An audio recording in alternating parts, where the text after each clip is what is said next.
Ladies and gentlemen, welcome back to the Pain Train. Continuing on with my video game environment series, here's my top 5 space stages and areas in video games. Hopefully this is apparent from the title, but this is my list of favorites. This is heavily influenced by my own subjectiveness and biases, but I will try to explain as thoroughly as I can why each area appeals to me. Also, I will be upfront with the fact that I am a Nintendo fanboy, and as such, most entries are going to be from those games. However, I am limiting it to one entry per series for each video, otherwise certain series would dominate these rankings. I'm going to touch on aesthetics, level design, and music. Without any further ado, let's go!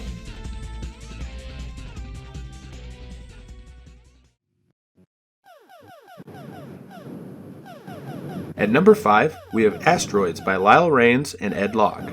As you can probably guess, the fact that Asteroids is on this list means that I haven't played that many space levels. But that doesn't mean that I don't have fond memories of this game. This and Galaga are some of the first PC games I ever touched, though Galaga sends me into a blind rage, so I much prefer Asteroids. The concept is simple. You're in space, the asteroids are slowly hurtling toward you, so you have to shoot them to break them into smaller and smaller pieces until you can eventually destroy them completely. As they break it apart, the pieces fly faster and the whole screen wraps around on itself, so they will come from all sides. 2 flying saucers will also appear to shoot at you, with the smaller one being a real nuisance. And the more points you get, the faster everything moves. Even for being a decades-old game, I like how the ship controls very smoothly. There's no music, just the sounds of asteroids breaking, the ship shooting, and the UFOs being obnoxious. I would make the excuse that there's no noise in the vacuum of space, but it really is just an old game that they probably didn't think that needed music. It won't ever win the Greatest Games of All Time awards, but it's a fun time sink, and I have good nostalgia from it.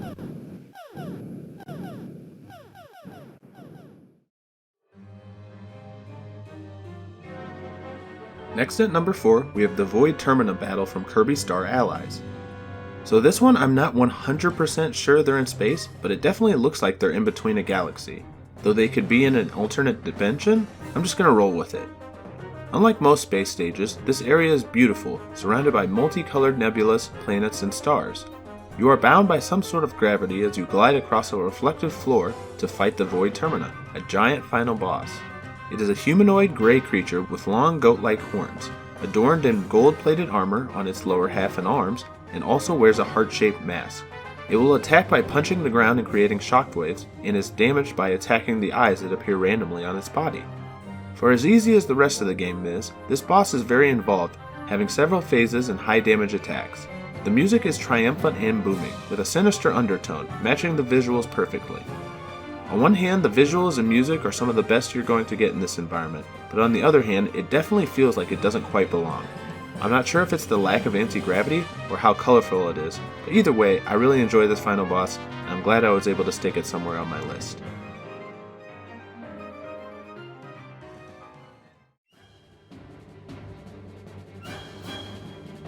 Coming in at number 3 is Starfox Assault Mission number 1.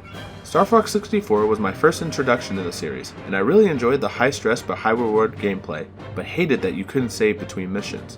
That was rectified in Star Fox Assault, and Mission 1 launches you into a battle between the Corneria fleet and the remnants of the Amjoss army.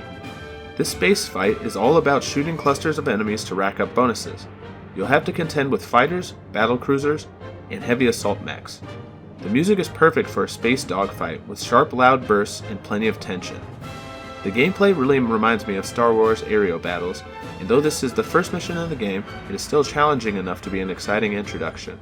One of my gripes with this stage is my gripe with all Star Fox fight, saving Slippy. Not that it's not annoying to save anyone, but Slippy's voice whining for you to help him constantly was irritating 16 years ago, and it's irritating now. Luckily, this battle has a natural flow and good pacing, and is one of my most enjoyable space stages.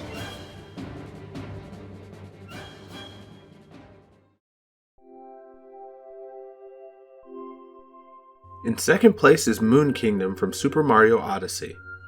There's just something about low-gravity areas that is a blast for platforming games, and the moon from Super Mario Odyssey is about as fun as you can imagine, with long jumps spanning football fields and high jumps getting ridiculous altitude. The moon is a vast and yet slightly lonely area that is under a starry night sky with a gigantic view of beautiful Mother Earth in the background, as well as the blinding sun. Populated mostly by moon snakes, spinning spike rocks, and astrolancers, giant alien octopi that shoot spikes from their mouth. High on the ridge is a large church for some reason, and there are a few collectibles you can gather with some low gravity assisted platforming. For music, it's an ambient calm theme, reminiscent of bells sprinkled amongst the quiet.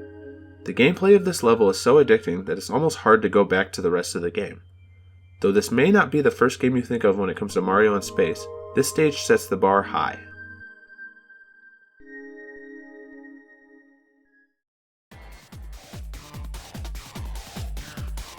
And number 1 goes to Final Chase from Sonic Adventure 2.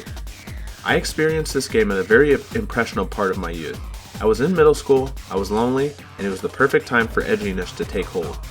Shadow in this stage in particular did just that, shedding Sonic's way past cool mantra for a more "you just don't understand me."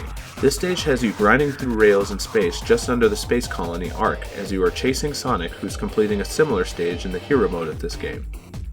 Most of the stage's gimmicks either have you racing on the rails doing sick jumps between them, or traveling between these rotating drums that have their own center of gravity. Shadow is floatier and as a result jumps a bit higher and farther. The stage itself is illuminated by the gigantic image of the Earth below you, and also by the cool and colorful designs of the Ark, so for a space stage it is quite vibrant and could even be described as a bit loud. There are quite a bit more enemies in this stage compared to Sonic's counterpart, including Artificial Chaos, Hornets, and Shield Hunters. They definitely make this stage more challenging, and I think it fits Shadow's Me Against the World theme. Speaking of the theme, this music from the outset is striking and supernatural. It very much blends the new age of space with Shadow's own aloofness to become one of the most appropriate stage themes on any of these lists. The only gripe I have about this stage are the controls on the drum, where you can get stuck on them for an extended period of time.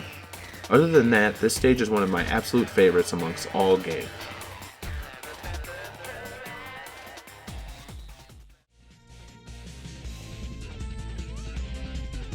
So what did you think of the list? Who did I leave off? Who shouldn't be on here? Let me know in the comments below. I hope you guys have enjoyed.